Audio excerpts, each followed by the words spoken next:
আসসালামু আলাইকুম viewers, welcome to মম'স kitchen. আবারও ফিরে এলাম ভিন্ন রকম স্বাদের মজাদার একটি পিঠার রেসিপি নিয়ে। আমার আজকের রেসিপি হচ্ছে ডিম দিয়ে ঝাল ভাপা পিঠা। আর এই পিঠাটা দেখতে যত সুন্দর, খেতেও অনেক বেশি মজাদার। আমার রেসিপি পেয়ে আপনারা যদি এতটুকু উপকৃত হন তাহলে আমার চ্যানেলটি সাবস্ক্রাইব করে পাশে থাকার অনুরোধ রইল। তো চলুন দেখে নেই আমার আজকের রেসিপি। আমার আজকের রেসিপির জন্য এখানে একটি মিক্সিং বল নিয়েছি। এর মধ্যে দিয়ে দিচ্ছি 3 কাপ পরিমাণ চাউলের গুঁড়া। এখানে আমি ভেজা চাউলের গুঁড়া নিয়েছি, আপনারা চাইলে শুকনা চাউলের গুঁড়াটাও ব্যবহার করতে পারেন। দিয়ে দিলাম স্বাদমতো লবণ। এখন আমি মিক্সড করে নিচ্ছি। এখন আমি অল্প অল্প পানি দিয়ে চাউলের গুঁড়াটা ভিজিয়ে নেব। সামান্য পরিমাণ পানি দিয়ে আমি হাত দিয়ে মিক্সড করে নিচ্ছি। আরও কিছুটা পানি দিয়ে দিচ্ছি।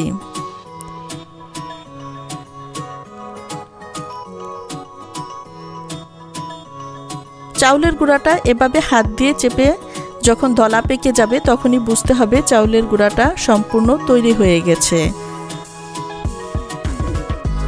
এইখানে একটি বাটি নিয়েছি, এর উপরে একটি স্ট্রেনার বসিয়ে দিলাম। আপনারা চাইলে অন্য কোনো পাত্রের সাহায্যেও চাউলের গুঁড়াটা চেলে নিতে পারেন।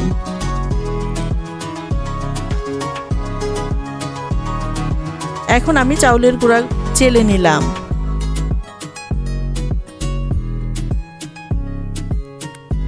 চেলে নেওয়া হয়ে গেছে। এভাবে চাউলের গুঁড়া চেলে নিলে পিঠার ভেতরটা মসৃণ হয়।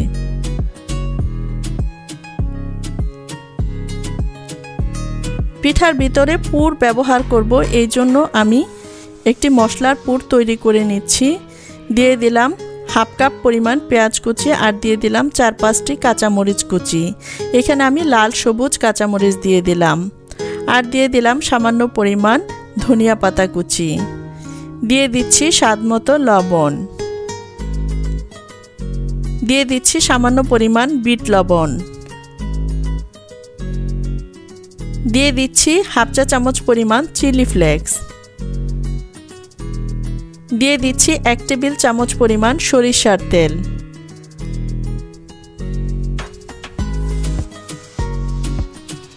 আলতু হাতে মিশিয়ে নিচ্ছি। লবণ আর মরিচের পরিমাণটা আপনারা আপনাদের স্বাদ অনুযায়ী বাড়িয়ে কমিয়ে নিতে পারেন। পুরটা তৈরি হয়ে গেছে। এই পিঠাতে আমি ডিম ব্যবহার করব, তাই আমি ডিম সিদ্ধ করে স্লাইস করে কেটে নিয়েছি। নিয়েছি লবণ, নিয়েছি কিছুটা বিট লবণ, আর নিয়েছি চিলি ফ্লেক্স।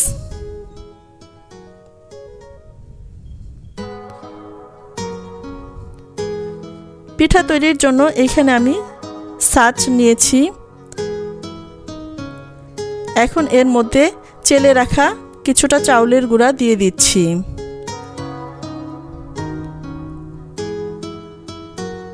দিয়ে দিচ্ছি মিক্সড করে রাখা মশলার পুর।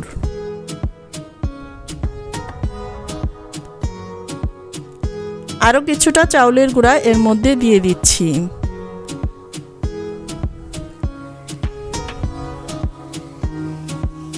এখন দিয়ে দিচ্ছি একটি ডিমের স্লাইস।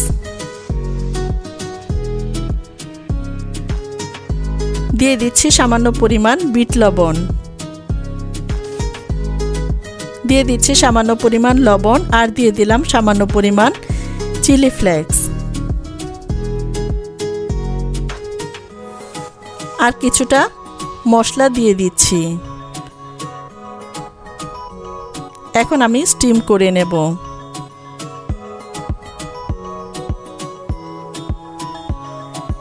চুলায় একটি অ্যালুমিনিয়ামের পাতিল বসিয়ে আমি এর মধ্যে হাফ পানি দিয়ে পানিটা ফুটিয়ে নিয়েছি।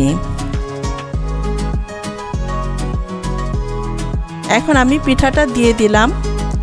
একটি নেট ব্যবহার করে আমি পিঠাটা দিয়ে দিচ্ছি। দেখুন আমি কিভাবে কাজটি করে নিচ্ছি। এখন একটি ঢাকনা দিয়ে ঢেকে দিচ্ছি।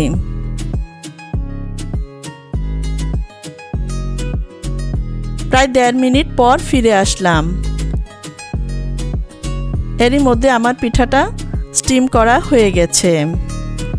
এখন আমি তুলে নিলাম। আর ইতিমধ্যে আমার চ্যানেলটি যারা সাবস্ক্রাইব করেছেন তাদেরকে অসংখ্য ধন্যবাদ। দেখুন পিঠাটা কত সুন্দরভাবে তৈরি হয়ে গেছে। এভাবে আমি সবগুলো পিঠা তৈরি করে নিলাম।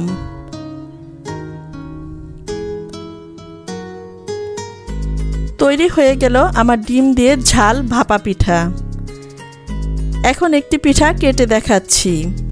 দেখুন এর ভেতরটা কতটা মসৃণ হয়েছে, দেখুন ভেতরটা কতটা সুন্দর হয়েছে, দেখুন কতটা আকর্ষণীয় হয়েছে, কতটা লোভনীয় হয়েছে। দেখতে যত সুন্দর হয়েছে খেতে তার থেকে অনেক বেশি মজাদার হয়েছে। আমার আজকের রেসিপিটি যদি ভালো লেগে থাকে লাইক, কমেন্টস এবং শেয়ার করতে ভুলবেন না। এখনও আমার চ্যানেলটি যারা সাবস্ক্রাইব করেননি প্লিজ আমার চ্যানেলটি সাবস্ক্রাইব করে পাশে থাকবেন এবং পাশে থাকা বেল আইকনটি ক্লিক করে দিবেন। যখনই আমি নতুন কোনো রেসিপি দিব সবার আগে আপনাদের কাছে পৌঁছে যাবে। আবারও দেখা হবে নতুন কোনো রেসিপিতে। সে পর্যন্ত সবাই ভালো থাকুন, সুস্থ থাকুন। আজ এ পর্যন্তই। আল্লাহ হাফেজ।